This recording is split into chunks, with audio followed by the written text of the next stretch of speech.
très heureux d'être en votre compagnie. Merci de regarder le Grand Talk. Je suis en compagnie ce soir sur le plateau de la magnifique Sarah El Wadili. Bonsoir Sarah, comment allez-vous? Bonsoir Brice, comment ça va? Ça va très très bien, merci. Super.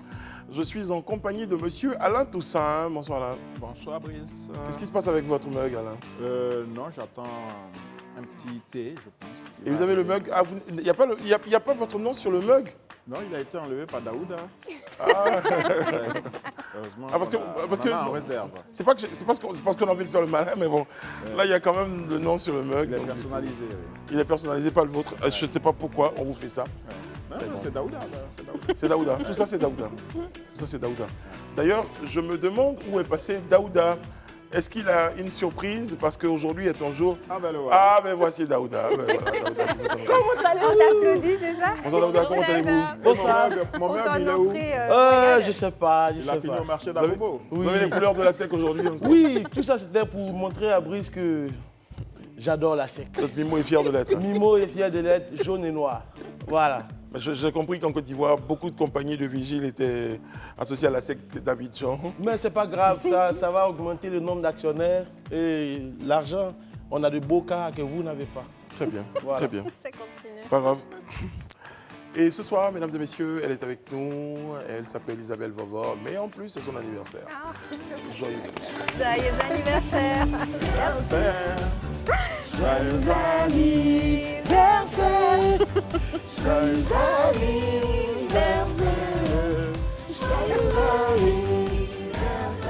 Bonsoir Isabelle. Bonsoir Brice, bonsoir à la team, bonsoir chez vous. Je suis un peu émue, merci beaucoup. Ouais, on comprend. Et vous le serez encore plus quand je vais évoquer le premier point pour cette émission. Fallait trouver une transition, hein, vous avez compris. Eh bien, c'est à propos du contentieux électoral qu'il oppose à la commission électorale indépendante. L'ancien président ivoirien Laurent Gbagbo, du fait de sa radiation, s'est exprimé aujourd'hui jeudi 8 juin, depuis la CEI d'Angré, où il a déposé une réclamation pour obtenir son inscription sur la liste électorale provisoire. Alain Toussaint, Sarah, Isabelle Vovor, Daouda, commentaires sur déjà la forme de discours en fin de décryptage. Oui, Laurent Gbagbo, effectivement, l'ancien président s'est rendu au siège de la CEI, vous l'avez dit, pour porter une réclamation sur sa radiation de la liste électorale. On l'a vu plutôt déterminé, engagé. Il était entouré de ses plus proches collaborateurs avec une nuée de journalistes.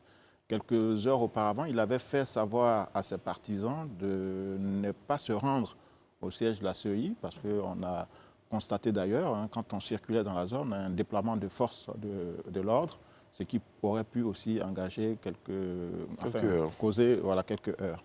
Donc effectivement, il était déterminé, il a défendu les raisons pour lesquelles il entame cette démarche et tout à l'heure, on va donc aller dans le détail. Déterminé, on dirait en forme, quand on sait qu'il y a quelques jours, C'est ça. des informations faisaient état de son état de santé. De son état de santé, Ouais. tout à fait. Donc il y a quelques jours, son état de santé avait créé plus ou moins le buzz sur les réseaux sociaux et même dans les médias.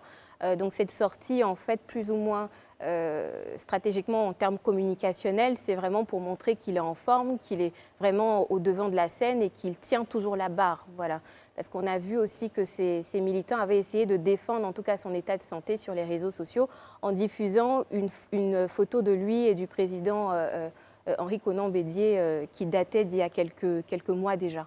Donc bon, on est content en tout cas qu'il soit en pleine forme et qu'il soit vraiment au devant de la scène politique de son parti, le PPACI.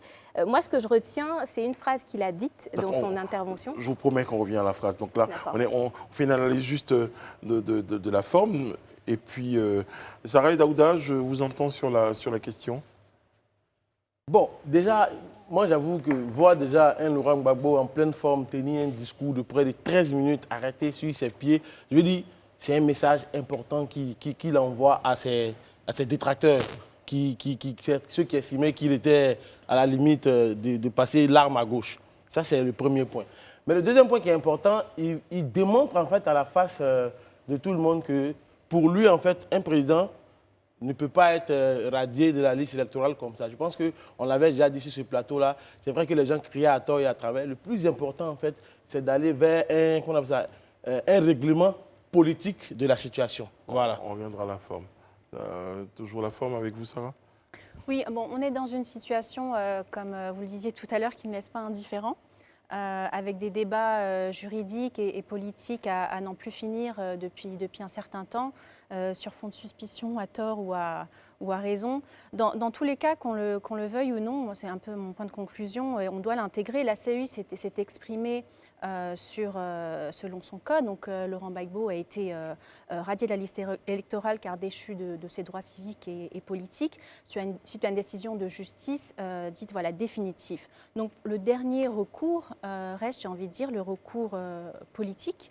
Donc, le dialogue politique avec le gouvernement actuel est indispensable. Et peut-être pour conclure, je repasse ensuite la parole à mes collègues, les choses peut-être tombent au bon moment, j'ai envie de dire, pour les équipes du PPACI, avec ce qu'on voit, ce qui se passe dans notre pays voisin, au Sénégal.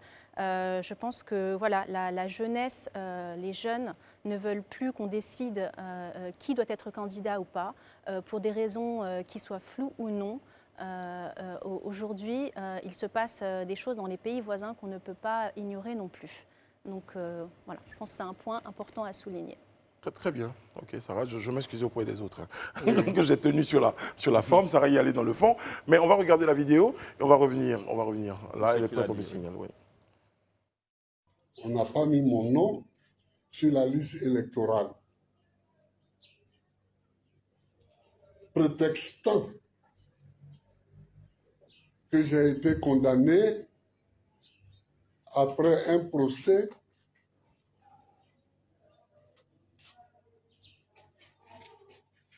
qui m'a jugé parce que j'aurais braqué la BCEAO. Je refute avec vigueur une telle accusation. Dans ma vie, j'ai toujours travaillé. Très bien. Alors, c'est un extrait de l'intervention du président Laurent Gbagbo. Alain, vous voulez... Oui, je pense qu'effectivement, c'est un discours quand même de près d'un quart d'heure dans lequel il a développé 4 arguments.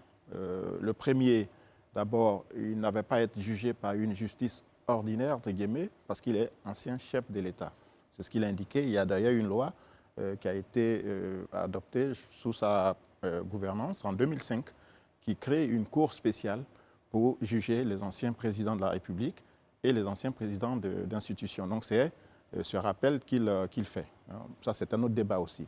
Deuxième point, il parle de la décision de la Cour africaine des droits de l'homme et des peuples qui demande à l'État de Côte d'Ivoire de réintégrer Laurent Gbagbo sur la liste électorale. Or, le gouvernement ivoirien, à la suite de cette décision, a annoncé qu'il ne reconnaissait plus la compétence de cette Cour africaine.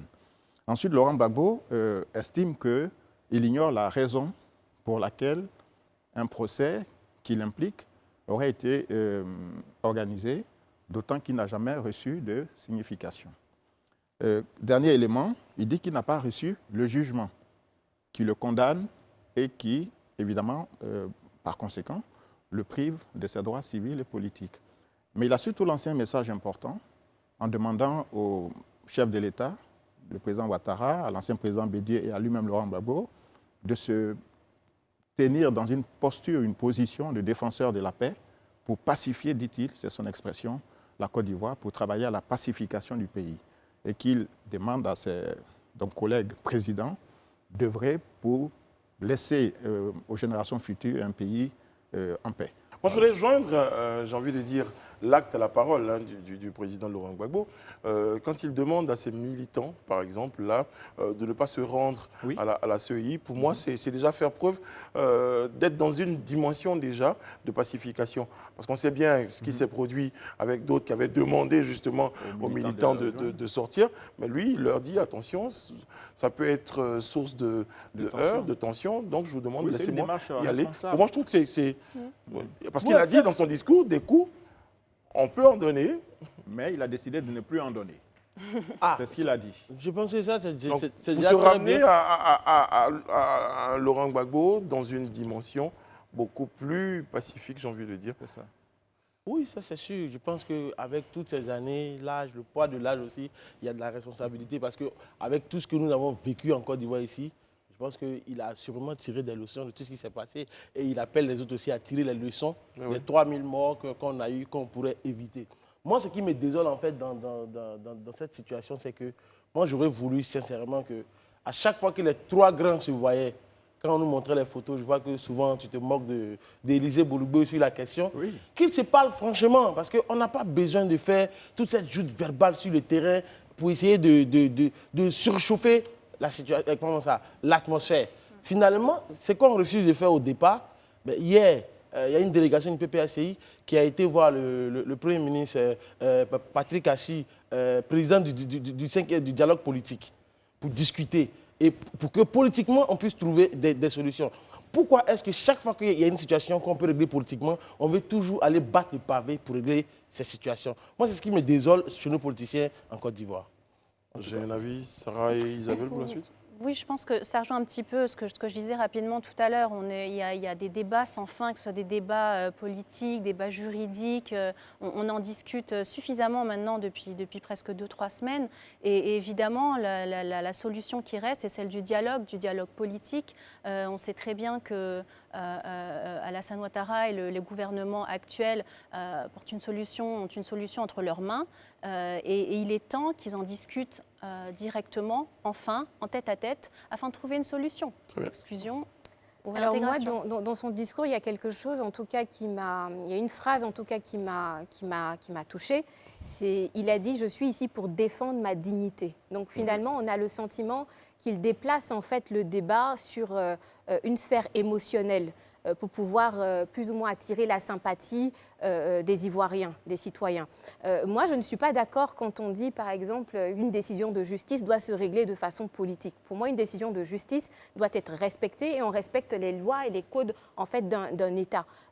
Au-delà de ça, je veux dire, quand ils se retrouvent, les trois grands, comme on le dit, ils peuvent s'appeler aussi. Donc, s'il a un souci, Laurent Gbagbo peut prendre son téléphone, appeler, comment dirais-je, le président Ouattara, et ainsi de suite, pour régler en fait cette problématique. Parce que finalement, ça crispe l'atmosphère politique sur quelque chose qui aurait pu se régler simplement. On est à 3 mois des élections, comment dirais-je, régionales et municipales. À un moment donné, il faudrait qu'on arrive à ces élections-là vraiment de façon apaisée. Une autre lecture sur ce que vous venez de dire, Isabelle, on pourrait être également le fait qu'une personne se trouve être salie. Il l'a dit pour mes enfants, qu'il a juste envie que le processus se mette en place pour qu'il soit réhabilité d'une certaine manière. Oui, mais au-delà même de ces enfants, quand il parle de dignité, c'est rappeler à tous ce qu'il est en réalité, ou ce qu'il a été. Il y a quelques semaines ici, sur ce plateau, on disait Laurent Gbagbo était avec d'autres, Francis Vaudier, Zadi Zaourou, Memel Fauté, ceux qui ont forcé la main à Houphouët pour accepter le multipartisme. Donc celui qui aurait, et je redis quasiment ce que j'avais dit à l'époque, donné des droits civils, politiques et syndicaux aux Ivoiriens. Si le seul souvenir qu'on a de lui... se trouve, non, c'est, comme on dit, c'est un crédit important qu'on porte à son actif. C'est ça. Voilà, c'est lui qui a porté ce combat. Et c'est lui qui a accédé à la magistrature suprême. Il était le principal opposant au fait. Il n'était pas seul. C'était une bande, c'était un groupe. Et ce sont ces gens-là qui ont fait rêver les Ivoiriens en leur faisant comprendre que la vie était possible en dehors du parti unique. Donc celui qui a œuvré pour ce multipartisme-là se trouverait 30 ans après ou privé. Confondé à la justice. Exactement, et privé de ses droits civils, y compris du droit même de pouvoir voter. Donc c'est quand même un paradoxe. Et effectivement, il n'y a qu'une solution politique qui soit en mesure de régler ce problème. Parce que le président Ouattara lui-même, il a bénéficié aussi du fruit de la démocratisation, puisque le RDR, qui est né dans les couches du PDCI, c'est à la suite de l'ouverture démocratique. Donc, les uns et les autres ont comme une sorte d'interaction dans leur vie respective et ils savent exactement le chemin par lequel il faut passer. Et moi, je pense que la solution qui pointe à l'horizon sera le fruit d'un travail politique. Mais Alain, la question que moi je me pose sur cette question-là, je pense que le Premier ministre Patrick Hachi a attiré l'attention de la délégation du PPACI sur cette question-là. Parce qu'ils ont un groupe parlementaire. Parce qu'il y a deux façons pour régler la situation. Pour que Gbagbo puisse bénéficier d'une amnistie, c'est que les députés PPACI puissent écrire un projet pour qu'on puisse partir à ça. Est-ce qu'ils l'ont fait? On ne sait pas. Et après, de l'autre côté, c'est le président qui, à son pouvoir discrétionnaire, peut décider aussi. Le point que soulève Daoudou est un point intéressant. Malheureusement, le point commun à tous nos responsables politiques, c'est l'orgueil. On voudrait nécessairement que peut-être cette amnistie soit une démarche du président. Les députés peuvent faire ça en Conseil des ministres et qui demande aux députés, ou bien, enfin, en tout cas, par sa signature, redonne à Laurent Gbagbo ses droits. Je pense qu'effectivement, il y a une posture politicienne. Parce qu'ils ont un groupe parlementaire. Et là aussi, ils pourraient savoir si le RHDP est sincère dans sa démarche de réconciliation. Il ne faut pas oublier qu'il y a quasiment un an, tous les partis unis, les partis politiques, pardon, vous voyez, c'est un lapsus qui n'est pas révélateur. Tu es un parti unique. Tous les partis à l'Assemblée nationale avaient voté à l'unisson pour Big Togo. Voilà, pour M. Big Togo, y compris le PPACI, EDS, PDCI, etc. Donc, il pourrait peut-être retourner à cette union sacrée, cette union sacrée pour régler ce problème d'amnistie pouvant libérer Laurent Gbagbo. Parce que là, ils sont dans un combat au forceps. Il faut que le président signe pour qu'on lui donne... C'est juste tactique. Tu vois, voilà, je veux dire, il faut épargner, il faut nous... Les Ivoiriens ont besoin de paix, en fait. Et au HDP, on a reçu Maître Béité ici qui évoquait le fait qu'ils attendraient éventuellement que les membres du PPACI demandent. Hein, vous parlez d'orgueil aussi, peut-être qu'à un moment donné, il faut sortir des émotions. Mais en tout cas, on sait que le chemin, il est trouvé. Premier point, c'est que le président Laurent Gbagbo s'est rendu à la CEI conformément à ce qui est demandé pour... entamer la procédure de contentieux. Et puis, à côté de ça, il y a une démarche donc, au niveau possible, oui. Pardon une démarche possible. Une démarche politique auprès du Premier ministre. Voilà, ce que je voulais aussi, oui, exactement, dire que le gouvernement, à travers ce qu'on lit et ce qu'on voit, est quand même disponible à pouvoir emprunter les chemins, y compris le président de la République. Parce que lorsque le Premier ministre reçoit une délégation du PPACI, j'imagine que le chef de l'État est informé de cette séquence politique. Donc cela veut dire que les autorités, en tout cas les gouvernants, sont ouverts à tout chemin qui permettrait de régler ce problème. Une chose est à saluer, c'est que pour une fois, le dialogue a été privilégié par tous. Il n'y a pas eu de marge, il n'y a pas eu de casse. Vraiment, voilà, on peut saluer ça déjà. Même si dans le fond, ça reste discutable. Exactement. Oui, bien sûr. Alors, on va passer au deuxième point pour ce rendez-vous. Eh bien, la nouvelle, on la connaît depuis ce jeudi. C'est le ministre ivoirien des Mines, du Pétrole et de l'Énergie, M. Mamadou Sangafoua Coulibaly, qui annonçait l'augmentation du coût de l'électricité. C'était lors d'une conférence de presse à Abidjan, donc assurant que l'impact sur les différentes cibles serait quasiment, j'insiste, serait quasiment, il a dit mais moi je dis serait, quasiment nul, parce qu'après c'est diversement interprété. Bon, lui il a dit donc je ramène les mots dans leur contexte. Réaction sur le plateau? Sarah? Oui, avec plaisir. La spécialiste de la Banque mondiale. Bon, en tout cas, on parle clairement d'une hausse du coût de l'électricité, de l'énergie, mais une forme d'ajustement qui prend en compte la situation sociale, car tout le monde ne sera pas frappé par cette hausse du coût de l'énergie. Donc il y a les ménages qui ont une capacité assez importante, ainsi que les entreprises. Et j'ai envie de dire, dans les entreprises, on a, si on veut prendre en compte le côté social, on a les petites entreprises et les grandes entreprises. Et les petites entreprises ne vont pas forcément vivre de la même manière cette augmentation du coût de l'électricité qu'une grande entreprise.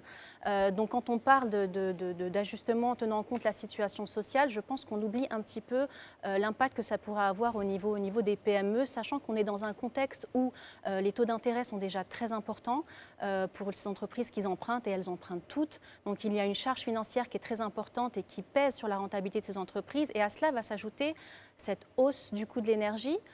Donc je m'inquiète forcément un peu de l'impact que va avoir cette hausse de l'énergie sur ces entreprises. Je précise, ma chère Sarah, et selon les termes du ministre, cette augmentation s'appliquera donc aux consommateurs d'électricité à compter du 1er juillet, donc il faut retenir la date. Et bien selon le ministre, 89% des abonnés ne sont pas concernés par cet ajustement. Mais 89%, c'est ceux qui sont de 5 à 10 ça. ampères. Ouais. Eux, ils ne seront pas touchés. Moi, je suis inquiet.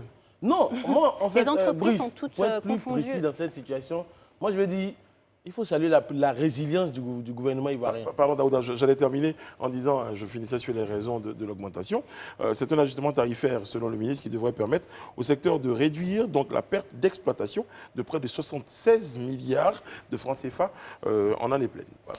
Donc, comme je disais tout à l'heure, avant que tu ne termines le point, je veux dire, il faut saluer la résilience du gouvernement ivoirien sur cette question-là. Parce que depuis les années 2010 jusqu'à aujourd'hui, il y a une crise énergétique dans toute l'Afrique.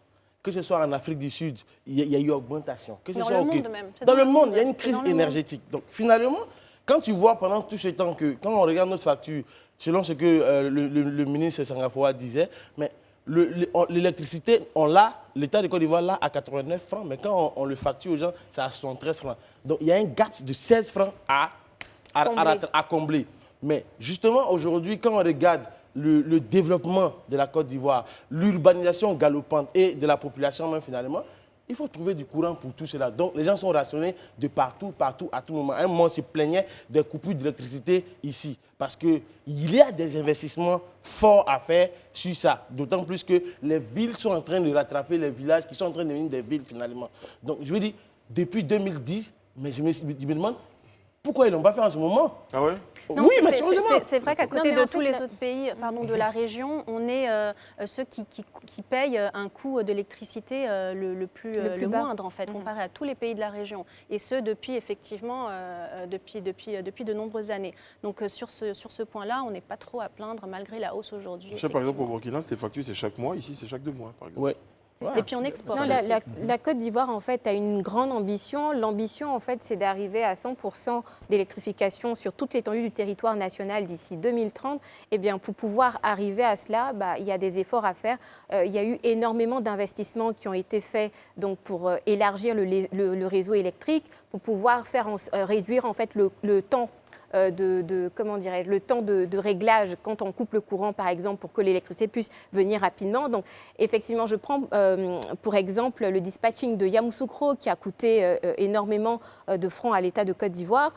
Donc, voilà. Donc, je veux dire, quand on a une ambition telle qu'elle et qui est acceptée donc par les populations, je pense qu'il y a un effort aussi à faire. 89% de la population n'est pas concernée par cette mesure. Ça, c'est très important, il faut véritablement le souligner. Donc, c'est-à-dire que finalement, ça ne se ressentira pas forcément au niveau de la consommation.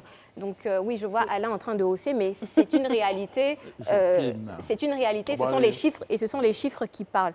Moi, je ne vais pas dire que je salue cette décision parce qu'une augmentation, de prix est toujours regrettable, mais on va dire que c'est un effort solidaire qu'on fait pour que tout le monde puisse bénéficier de l'électricité partout en Côte d'Ivoire. Je partage le point de vue d'Isabelle. 11%, effectivement, ça fait environ 300 000 ou 400 000 clients concernés. Mais dans le lot, il y a beaucoup d'entreprises. Si les facteurs de production augmentent, vous pensez que le mug qui est fabriqué, celui que Daouda m'a piqué, mais celui de l'antenne, s'il était fabriqué à 200 francs, vous pensez que si l'électricité augmente, il sera vendu au même prix? Tout à fait. Il va être augmenté. Ce qui signifie que quand le prix est augmenté et que peut-être que le mug se vendra moins, l'entreprise sera obligée de licencier du personnel. Exactement. Parce qu'il faut faire face à des charges. Moi, je pense que le problème de l'électricité, qui n'est pas particulier à Côte d'Ivoire, est un problème africain. Depuis 1990, les sociétés qui étaient des sociétés nationales ont été privatisées, c'est-à-dire cédées au secteur privé sous injonction du FMI.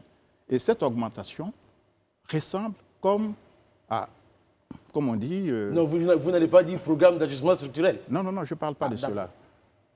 Comme une réponse à une injonction du Non, Fonds mais- monétaire international parce Mais qu'effectivement... la libération du secteur était nécessaire. Ce Oui, sera mais encore bon, plus la cher libéralisation aujourd'hui. ne Il doit faut pas pas se tout faire au revenir autour du détriment FMI. de c'est ceux pas qui toujours font le l'économie. FMI. Monsieur Alain. Non, s'il vous Mais plaît, je vais s'il vous plaît, terminer. mais c'est surtout qu'il faut, il nous reste 2 minutes, Oui, c'est oui. surtout qu'il Non, faut mais aller à des j'aimerais terminer propositions. mon Voilà. Sur le dernier point, j'aimerais bien qu'on fasse des propositions.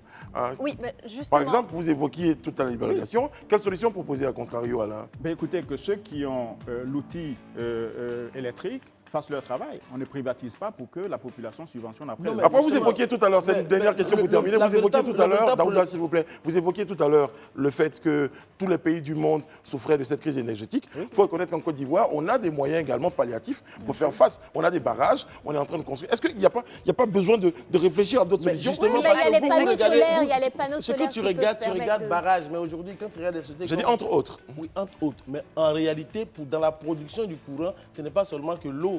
Il y a aussi qu'on appelle ça, le carburant. Il y a aussi le gaz qui rentre en ligne de compte que nous n'avons pas, que nous devons exporter. Et l'énergie Je disais d'ailleurs- solaire. Mais justement... Oui, l'énergie solaire, mais comme- pour mettre en place les Quand panneaux même. solaire, il faut un investissement. Faut un Et cet investissement. investissement, après, il faut le Parce rembourser. qu'en Donc, même du temps, coup, Mais qui ne coûte pas grand-chose. quand Alain dit, par ça, exemple, ça coûte pas qu'on grand-chose. a augmenté Ah, le non, courant, non, donc mais faut pas techniquement, ça veut dire abuser. que Non, mais- le prix des denrées alimentaires va augmenter sur le terrain. Non, pas forcément dans la mesure où je pense que quand le ministre de l'Énergie faisait sa conférence de presse, ils ont pris le temps avec le ministre du budget. Alimentaires, je Oui. parle des produits Même des manufacturés. produits- même les produits Ceux qui sont en manufacturés. usine. Mais terminez votre point de vue. Même les produits manufacturés, C'est je quoi- pense qu'ils c'est quoi la ont pris chute? le temps Oui. de discuter avec le ministère du budget qui a fait des actions, que ce soit avec la BCAO ou les institutions de Bretton Woods, pour calculer, pour voir est-ce que ça va, l'inflation, quel sera le taux sur le terrain finalement. Mais quand ils ont calculé le taux, ils se sont rendus compte que c'est moins de 0,1% Mais je vous dis au qu'il y niveau aura du macro. licenciement. Il y aura Non. du licenciement, vous verrez bientôt. parce qu'il faut bien parce que les équilibrer industries vont Mais Alain, devoir ne soyez dépenser pas plus pour pessimiste produire. jusqu'à ce point. Mais je ne suis pas pessimiste, je suis réaliste. Non, c'est pas une Non, question mais de moi, ça. je me dis, Ça va dans le compris, si on prend quelque part, on peut faire un effort, par exemple, sur l'eau, réduire les factures, enfin, je ne sais pas.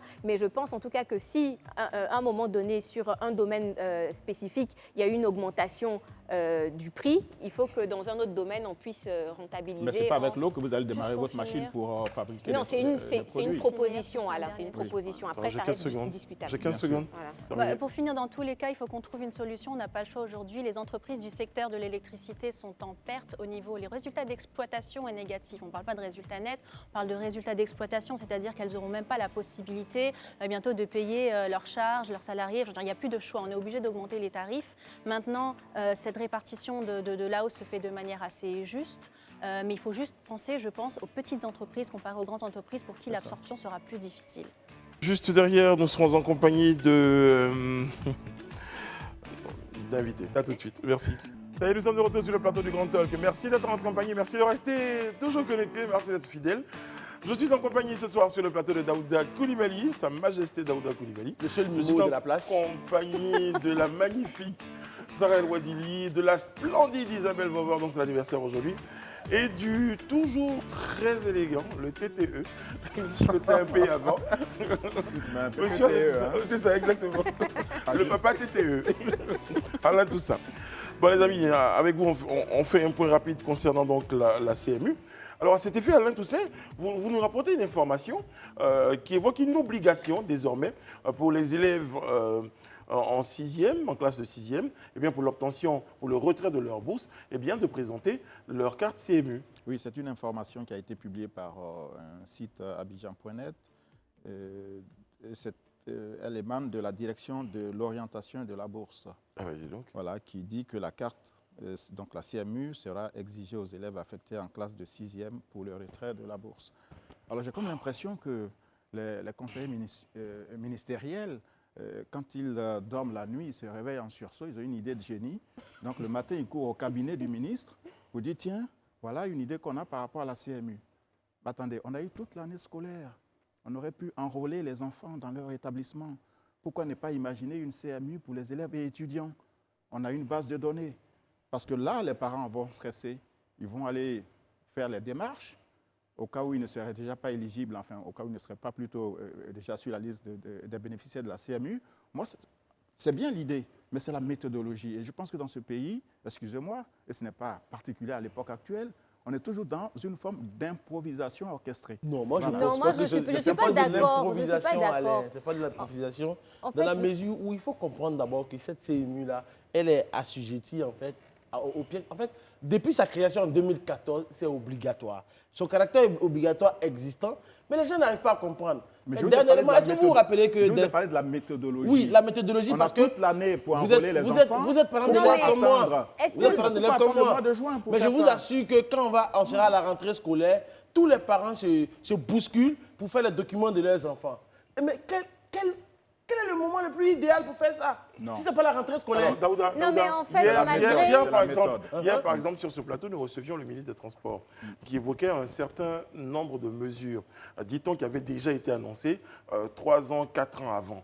Alors, on a un peu l'impression que lorsqu'on évoquait tout le chapelet de décisions concernant la CMU, celle-là n'avait pas été évoquée. C'est On ça. a l'impression que les Ivoiriens découvrent cette Non, décision-là mais en maintenant. fait, le véritable problème, c'est que déjà, c'était obligatoire. Mais les gens sont restés dans la sensibilisation. Sensibilisation de 2014. C'est pratiquement 2023 qu'il a fallu taper du poing sur la table pour dire désormais, pour passer le concours CMU, pour avoir telle pièce CMU, vous avez vu que le nombre a augmenté. Et même, il y a eu 800 000 personnes qui ont bénéficié d'assurance. Mais Daouda, Je veux excusez-moi. dire, malgré les campagnes d'enrôlement qu'il y a eu depuis de nombreuses années, il faut avouer en tout cas que ça a été plus ou moins un échec. Donc du coup, il faut passer à des mesures incitatives. Et ces mesures incitatives, la bourse en fait partie, par exemple. D'accord. Est-ce que Pour vous pouvoir n'imaginez pas... pouvoir Non, mais retirer ta bourse, Isabelle, on va du refaire coup, le tu as débat, vous besoin allez me dire. d'avoir Mais la CMU. aujourd'hui, de nombreuses personnes estiment que ce n'est pas parce que les mesures de sensibilisation n'ont pas marché forcément parce qu'elles n'étaient pas... Peut-être que les mesures de sensibilisation n'étaient pas efficaces. Disons les choses comme elles sont. Maintenant, Pourquoi on soit obligé de passer à des mesures bah positives? oui, il faut Donc, on le peut dire, renforcer les c'était mesures pas efficace. On peut encore renforcer les mesures de Ou sensibilisation. alors c'est complémentaire. Ce que je Voilà, peux les deux regretter sont ici, c'est que complémentaires. quand même, on va créer une société à deux vitesses. Bon, bien entendu, il y a l'admis en classe de 6e. Et celui qui a été recalé au CEP, il Non, sera pas à CMU. quand il va passer Non. 3 fois comme moi, Donc, il va venir. Donc, vous êtes d'accord avec moi que c'est la méthode qui pose problème. Vous savez, on a la chance d'avoir quand même des établissements scolaires, secondaires et autres. On a une base de données. Ils sont sur place, ils sont sur site. Pourquoi ne pas imaginer d'enrôler à enrôler ces enfants-là directement dans leurs établissements? Ce sera encore plus facile. Et c'est le fait justement que ces mesures-là sont, on peut l'imaginer, annoncées au goutte à goutte, et bien qu'ils font penser à M. Alain Toussaint Oui, qu'on a une forme Mais en fait, d'improvisation. finalement, quand j'écoute calmement ce que vous dites, en gros, je veux dire, si effectivement on s'assoit dans l'école en début d'année, juste durant les 9 mois, on a le temps de produire ces cartes. On les produit vite maintenant pour donner aux enfants, c'est pas mal. C'est un peu comme la liste électorale, vous direz. hein. Exactement. C'est un peu comme la Pour liste une électorale, fois, vous direz. tu vas dans le sens d'Alain. Non, Ah en oui, fait, il faut le féliciter. Pourquoi je vais dans son sens? Il a dit, C'est très rare. C'est très rare. mais il a surtout dit, et ça tout le monde l'a noté, quand je me calme, Tu es malade, Brice. Il a la CMI, il pourra se soigner. Non, il a la CMU. Bientôt, il faut qu'on lui trouve une CMU, ce c'est gars-là. vrai que je n'ai pas mes lunettes aujourd'hui, donc ça va. Je suis pas très top. Bon, allez les amis, on va évoluer. hein. Je suis très heureux de vous annoncer qu'on va recevoir dans un très court instant quelqu'un du gabarit que j'aime, que je fais. Baki Meïté est avec nous, il est rugbyman. Il nous rejoint sur le plateau du Grand Talk. Ouais. Ah ben voilà. Bonsoir. Bonsoir. Bonsoir. Comme les gens Bonsoir Abidjan, Baki, comment ça Baki, va c'est l'homme, hein. Ça va, merci. On connaissait un Baki, n'est-ce pas, le même gabarit. Ah, pas, non. du tout, pas du tout, pas du Voilà, tout. L'autre attention, Baki, le bride, hein. Vous connaissez l'autre Baki? Bah, qui connaît connaît. Ah, d'accord. C'est mon homo. Ben voilà, exactement. Rugbyman, aide-soignant, ici et ailleurs, on a envie de dire, vous avez plusieurs vies. J'ai tenté de faire des choses, de faire beaucoup bien. de choses jusqu'à Vous aujourd'hui. avez été international, donc en équipe nationale. Ouais. Comment vous, je commence par le sport que vous avez pratiqué, quel regard vous avez aujourd'hui sur le rugby globalement en Côte d'Ivoire?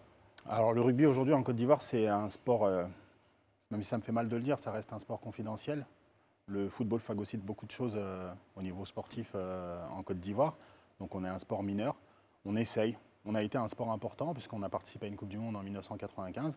Mais c'est vrai que depuis, il n'y a pas eu grand-chose. On a tenté, on a fait des qualifications, on n'est pas passé loin, mais aujourd'hui, on est très loin du Vous avez passé vous particulièrement combien de temps en équipe nationale? Pendant 15 ans, j'ai joué. 15 ans. Ouais. Waouh. Alors on parle du rugby, mais vous pratiquez un rugby particulier qui s'appelle le rugby à 15. C'est quoi sa spécificité? Alors le rugby à 15, c'est le rugby originel, j'ai envie de vous dire. D'accord. C'est le rugby qui existe depuis plus d'un siècle. Et aujourd'hui, en Côte d'Ivoire, il avait été apporté un peu par les expatriés. Il y a les militaires qui jouent, etc. Donc il y a une histoire particulière forcément avec la France et la Côte d'Ivoire autour du rugby. Donc ça, c'est le rugby à 15 où on joue pendant 2 fois 40 minutes, à 15 contre 15. Et voilà. Et ce qui fait qu'on vous reçoit sur ce plateau, c'est parce que vous avez une magnifique histoire hein, qu'on va dérouler tout au long de l'entretien qu'on a avec vous. Si vous n'avez pas de questions sur le rugby, Non, je fais la transition. Allez-y. Est-ce que ce n'est pas un sport violent? Parce que moi, je me rappelle encore ici Max Brito. Oui. Voilà, Paix à son âme. Paix à Max son Brito, oui, c'est justement l'histoire particulière du rugby avec la Côte d'Ivoire. C'est aussi ce moment tragique où Max se retrouve blessé et finit tétraplégique à la suite d'un match de rugby. Et il nous a quittés il n'y a pas très longtemps. On pense fort à lui. C'est pas un sport violent, c'est un sport qui est risqué, au même titre que d'autres sports où il y a la blessure. Et quand on est sportif professionnel, on sait que la blessure fait partie de notre discipline et on doit vivre avec. Mais est-ce que vous avez, pendant ces moments, vous avez de grosses blessures qui vous ont empêché de jouer pendant de longs moments? Je me suis fait que des fractures et j'ai envie de vous dire que les fractures, c'était... Avec ça, c'est pas violent. Mais non, mais Au c'était... foot aussi, tu peux Oui, faire voilà, des blessures exactement. qui vont te Et, mobiliser pendant des mois. Hein. Regarde Neymar, hein, il est tout le C'est temps à exactement terre. ça. Moi, je suis d'accord avec elle parce que moi, quand je regarde un match de foot et que je vois un joueur partir en courant et un autre qui le tacler par derrière, bah, ça me fait plus peur qu'un plaquage au rugby. On simule beaucoup. Ouais, aussi, ouais. Très bien, on va sortir du rugby parce que vous voulez dire de rugbyman à aide-soignant. Je disais que vous avez une magnifique histoire. Comment on opère cette transition? Qu'est-ce qui vous emmène à opérer la transition? Ça a été une opportunité que j'ai su saisir en fait. Je ne devais pas être à cet endroit-là, mais il s'avère que le confinement avait été décrété par le président Macron et je revenais de l'étranger et je ne pouvais pas rentrer chez moi dans le sud de la France. Je me suis retrouvé confiné chez ma sœur et elle a reçu un coup de fil d'un hôpital où le service de nettoyage, je n'ai pas été aide-soignant, j'ai été nettoyant, l'a appelé pour lui demander s'il ne connaissait pas des gens qui voulaient aller faire du nettoyage dans un hôpital parisien. Mon neveu, donc son fils, a accepté de le faire et moi je lui ai emboîté le pas tout de suite. Et le lendemain, sans même savoir où est-ce qu'on serait, etc., on a décidé d'y aller et on s'est retrouvé dans un hôpital à travailler pendant des mois. Ça vous a pas fait peur? Waouh. Parce qu'on était en plein Covid, Exactement. tout le monde avait peur d'approcher le personnel soignant. C'était une décision un peu irréfléchie. Et je racontais tout à l'heure, c'est qu'au bout d'une semaine, j'ai eu un contre-coup et je me suis dit, qu'est-ce que tu fais là en fait? Je n'ai pas réfléchi sur le coup et au bout d'une semaine, je me suis dit, effectivement, tu es dans un hôpital en plein Covid. On ne connaît pas grand-chose de cette maladie à ce moment-là. Et voilà, mais pour le coup, non. Mais moi, ce que j'ai évoqué, Alain, avec votre permission, ce que j'ai évoqué, moi, c'est au-delà de la peur de la maladie qu'on évoque, mais c'est surtout la force. C'est-à-dire, à un moment donné, votre force mentale, vous, international, rugbyman, vous vous retrouvez aujourd'hui dans un environnement à être nettoyant. Une petite échelle de l'hôpital. Ouais, mais c'est... Mais la plus importante aussi, surtout à Ouais, ce voilà. moment-là. Justement, et c'est ce que j'évoque dans le livre, c'est tous ces gens que j'ai rencontrés. Moi, je l'ai fait pendant quelques mois. J'ai pu en parler. Et effectivement, il y avait ce contraste avec le fait que j'étais sportif professionnel. Mais j'ai rencontré des gens exceptionnels qui font ça depuis des années. C'est leur travail, c'est leur métier. Ils se lèvent très tôt le matin. Ils habitent loin en région parisienne. Ils font 1 heure et demie de transport pour venir faire ça. C'est des gens qui sont issus de l'immigration, faut le dire aussi, à 99%. De l'Afrique noire, mais aussi de l'Inde, du Pakistan, du Maghreb. Et tous ces gens-là, ces petites gens, entre guillemets, j'ai voulu leur rendre hommage à travers ce livre. Et c'est vrai qu'on leur a rendu hommage avec le Covid en les mettant à l'honneur, mais on les a ensuite très vite oubliés. Est-ce que vous en avez vu qui ont contracté cette maladie aussi durant cette période? Oui. J'étais, la spécificité, la particularité, pardon, c'était que c'était un hôpital gériatrique. Donc c'était des personnes âgées. Donc je peux vous dire qu'effectivement, quand je venais un jour nettoyer la chambre d'un patient, le lendemain, quand je revenais, le patient était parti. Il était remplacé par un autre. Mais vous, en tant qu'international, quand vous arrivez, est-ce que les gens vous reconnaissent automatiquement? Ils savent que c'est l'international qui est là? Ou bien il y en a qui ne savaient même pas que c'était... Il y avait les deux. Il y avait des gens, des supporters d'un des clubs où j'ai joué, le Stade français. Donc il y avait des supporters du Stade français qui m'ont reconnu, qui étaient étonnés de me trouver là. Et puis il y avait des gens qui ne savaient absolument pas ce que je faisais là. Ils se rendaient juste compte qu'il y avait un monsieur qui faisait le ménage qui était un petit peu plus costaud que les autres. Donc il se posait la question, il me regardait un peu avec l'air un peu ébahi, mais c'était tout. Mais parmi vos collègues qui travaillaient dans cet hôpital, est-ce qu'il y en a qui sont tombés malades? Est-ce qu'ils ont survécu? Oui, effectivement, il y a eu des testés positifs au Covid. Heureusement, il n'y a pas eu de décès, mais surtout, l'histoire, c'était qu'en fait, moi, je remplaçais quelqu'un qui s'était mis en arrêt maladie parce qu'il avait contracté le Covid. Il y en avait beaucoup qui avaient peur de contracter le Covid, donc ils se mettaient en arrêt maladie par anticipation pour ne pas y aller. Et du coup, il y avait une pénurie de personnel. Et donc, on remplaçait des gens parce qu'il y avait du travail à faire. Et c'est ça qui était vraiment intéressant. Alors, on a entendu pas mal de discours durant le Covid. Le monde ne sera plus pareil, les hommes, les femmes vont changer, l'époque sera nouvelle. Est-ce que vous avez le sentiment, 1 an, 2 ans après, qu'il y a eu un changement dans le comportement, dans le rapport à l'autre? Je peux le constater, effectivement. C'est vrai que le déconfinement a apporté des nouveaux comportements chez les gens. On s'est retrouvé confiné chez soi pendant plusieurs mois, à ne pas pouvoir sortir, à revoir les mêmes gens, sa famille et tout, etc. Et c'est vrai que quand il y a eu un déconfinement, et j'en parle d'autant plus facilement que quand moi j'ai repris ma carrière sportive, on jouait dans des stades vides et il n'y avait personne dans les tribunes. Et c'est vrai que quand il y a eu un retour du public dans les tribunes, on a vu des comportements qui n'étaient pas super parce que les gens, c'est comme s'ils avaient relâché la soupape et ils retrouvaient un peu de liberté. Et c'est vrai que des fois, ça a engendré quelques débordements. Maintenant, quand vous quittez cet hôpital, parce que je dis, j'ai été aussi technicien de surface dans un hôpital, quand vous quittez le plus bas échelle d'un hôpital... Il a plein de vie. Hein, oui, j'ai beaucoup de vie, comme vous. Et après, vous vous retrouvez sur le stade. Quel enseignement on tire de ça? J'ai beaucoup pensé à mes collègues, et j'en parle dans le livre, c'est que quand je retourne au rugby, parce que j'avais envie de retourner au rugby, parce que ça m'avait manqué, j'avais une pensée malgré tout pour mes collègues que j'avais laissés et dont je suis resté en contact. Et c'est vrai que quand j'allais à l'entraînement, c'est un peu bateau de dire ça, mais je me suis rendu compte de la chance que j'avais. Mon métier, c'était vraiment d'aller m'entraîner et de jouer au rugby. Il y a plus difficile comme métier, même si c'est dur. Hein. C'est pas toujours drôle, il fait froid, il pleut, les terrains sont durs. Mais quand même, on a quand même beaucoup de temps, parce qu'on s'entraîne le matin, l'après-midi, on finit tôt nos journées. Et je pensais effectivement à tous mes collègues que j'avais laissés derrière moi, qui ont une vie un peu plus dure. Mais votre regard n'a pas changé sur ces petites gens-là aujourd'hui, dans votre vie de maintenant? Non, parce que c'était le métier de ma mère en fait. Donc, ma mère, Voilà, Mais c'est surtout la question, c'est aujourd'hui, vous êtes un tout petit peu comme l'ambassadeur de ce corps de métier-là, parce que vous avez fait une immersion, vous avez compris les réalités de ce que ces personnes-là vivent. Aujourd'hui, comment vous présentez ces personnes-là au grand public? Quel regard vous souhaitez qu'on ait? Je suis rentré dans un microcosme que je ne connaissais pas. Quand on va à l'hôpital, c'est soit parce qu'on est malade, soit pour visiter quelqu'un. Et moi, j'ai eu cette chance d'y aller tous les jours. Donc de voir le corps, les soignants, la manière dont ces gens sont dévoués auprès des patients. On sait tous qu'infirmière ou aide-soignant, c'est un métier très difficile. Les carrières en France, souvent les infirmières arrêtent la carrière, elles font rarement 10 ans ou 20 ans. Elles sont usées mentalement et physiquement, donc elles changent de branche. J'ai rencontré ces gens-là, vraiment, et les nettoyants, entre guillemets, comme je les appelle, avec qui je travaillais, je me suis rendu compte que c'était des gens formidables. Et j'en parle, il y a plein de personnes qui sont devenues des personnages dans ce livre, qui sont des êtres exceptionnels, des gens qui ont le cœur sur la main, qui sont issus de l'immigration, je tiens encore à le préciser, et qui ont, parce qu'ils sont souvent mis à l'index, mais qui aujourd'hui font beaucoup pour la France. Et c'est vraiment ça que je voulais mettre en avant. Est-ce que vous avez eu contact avec Madame Rachel Keke? Non. Qui est une députée qui a travaillé aussi dans ce milieu. Non, mais j'ai suivi son combat. Qu'est-ce que vous en pensez? Je connaissais l'hôtel pour lequel elle travaillait parce que c'était pas très loin de chez mes parents. Et je la soutiens à 200% sur le combat qu'elle a mené pour ces femmes de ménage de cet hôtel-là.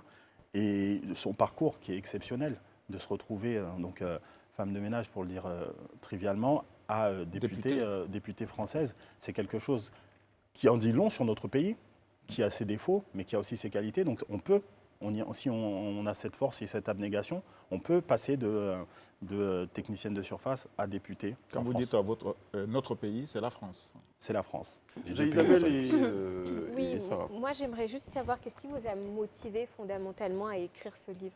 J'ai eu cette passion pour l'écriture depuis toujours, où j'ai souvent écrit des textes que je ne gardais pas forcément. J'ai souvent pris des positions sur mes réseaux sociaux aussi où j'écrivais des petits billets d'humeur sur ce qui m'entourait et ce qui pouvait me révolter ou m'indigner. Donc j'avais cette passion d'écriture et c'est marrant parce que le premier jour où j'ai travaillé, le soir quand je suis rentré, la première chose que j'ai fait c'est prendre des notes sur tout ce que j'avais vu dans ma journée. J'avais vraiment la sensation de vivre un moment particulier. C'était historique, cette histoire de Covid dont on ne savait pas grand-chose. Et je me suis dit, il faut que tu écrives là-dessus. Et j'ai compilé quelques notes. Et puis j'en ai parlé autour de moi. Et pourquoi le chiffon bleu? Le chiffon bleu, c'était un peu ma Madeleine de Proust. C'était mon objet qui m'obsédait au quotidien. C'est-à-dire que je rentrais et je travaillais. Et j'avais cette obsession du chiffon que je devais avoir toujours à portée de main pour pouvoir travailler. Et c'est pour ça que ça m'est resté les chiffons bleus. En tout cas, moi, je voulais juste tout simplement vous remercier pour l'initiative que vous avez prise. Vous avez mis en valeur un métier qui ne l'était pas du tout avant la crise du Covid. Les femmes de ménage, les infirmiers, les enseignants, également les caissiers. Ma maman aussi était femme de ménage. Donc, pour moi, c'est très important. Oui, de parler de ces métiers, parce que quand on dit qu'ils ne sont pas valorisés, on parle aussi des salaires, des conditions de travail, de la considération envers ces gens-là. Donc merci profondément, parce que c'est pas tous les jours qu'on voit un sportif de haut niveau prendre cette fonction du jour au lendemain, et en plus de ça, écrire un livre et s'exprimer comme vous le faites très bien. Donc merci beaucoup. Merci à vous. C'est nécessaire. Merci. Alors comment se fait la connexion avec quand même une grande maison d'édition, Le Seuil? J'avais rencontré mon éditrice Mireille Paolini il y a très longtemps. Comme je vous disais, j'avais cette passion pour l'écriture, et j'ai un ami, Aristide Barrault, qui avait écrit un livre. Il avait été victime des attentats en 2015 et qui avait écrit un livre. Et à la sortie de son livre, il m'avait présenté son éditrice Mireille en lui disant, il avait été très flatteur envers moi en disant, je te présente Baki, c'est un ami, mais c'est aussi mon auteur préféré, entre guillemets, alors que j'avais absolument rien publié. Et justement, quand je prends ces notes-là, la première personne que j'appelle, c'est Aristide. Et je lui dis, je suis en train de faire ça, j'écris des notes. Il me dit, mais appelle Mireille. Je lui dis, t'es sûr? Et il me dit, oui, appelle Mireille. Et c'est comme ça que c'est parti. En tout cas, bravo. Baki Meïté, moi j'ai eu le temps de lire quelques pages de votre bouquin. Et sauf que chaque fois que je lis une page, j'ai vraiment l'impression de vous suivre, hein, jour après jour, minute après minute, dans les couloirs de cet hôpital-là. Et pour terminer, je remarque qu'il y a des observations que votre entourage vous fait. Certains vous disent, bravo, j'ai de l'admiration pour toi. Et puis moi, je t'aurais dit, qu'il faut qu'on se parle. Tu es suicidaire ou quoi? Tout le monde se dit, ça fait peur cet environnement-là. Et toi, c'est là-bas que tu t'en vas. C'est la réflexion que ma mère a eue dans un premier temps. Je connais très bien.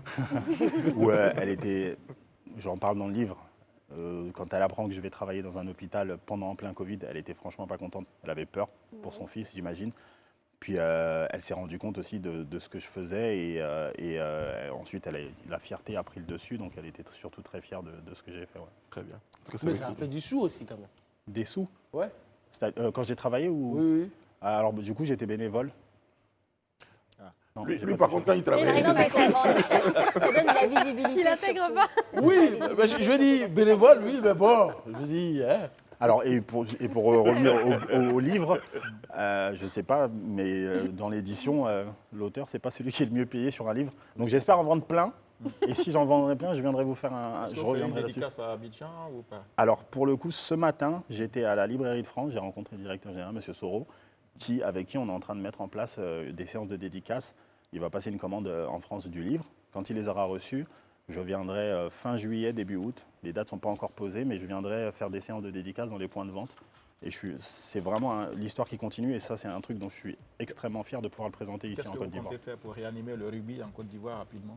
Alors pour le rugby en Côte d'Ivoire, je me concentre sur les jeunes, sur la jeunesse, et l'insertion par le sport et l'insertion par le travail. Je suis devenu président d'honneur d'un club de rugby qui s'appelle Orcas à Bobo, où on a des filles qui jouent au rugby majoritairement par rapport aux garçons, des jeunes filles. Et donc je fais tout pour les aider, et j'essaie de lever des fonds pour aider ces jeunes filles à faire du rugby et à s'insérer par le sport et par le travail. Ça tombe bien, c'est l'année de la jeunesse. Exactement. Bravo. Baki Meïté, merci beaucoup d'avoir été sur notre plateau. Hein. Votre livre s'intitule Les chiffons bleus, un rugbyman parmi les soignants en lutte. Paris aux auditions Seuil. Merci beaucoup d'avoir été sur notre plateau. Merci à vous, merci de l'invitation. On aura d'autres occasions. Hein. Chaque fois que vous en avez le temps et l'agenda qui vous le permet, passez nous voir. Ce sera un plaisir pour nous de vous recevoir sur notre plateau. Merci beaucoup. Merci beaucoup. C'est une magnifique histoire. Avec cette magnifique histoire-là qu'on vous dira. Merci d'avoir été en notre compagnie. Merci Alain. Merci. Merci Isabelle. Merci. Joyeux anniversaire. Joyeux anniversaire. Joyeux anniversaire. Merci beaucoup. Merci Sarah, merci Daouda, merci à toutes les équipes techniques et éditoriales qui me chargent de vous donner rendez-vous demain sur ce même plateau. D'ici là, prenez soin de vous et des autres. Que Dieu veille sur vous, qu'il veille sur la Côte d'Ivoire. Demain.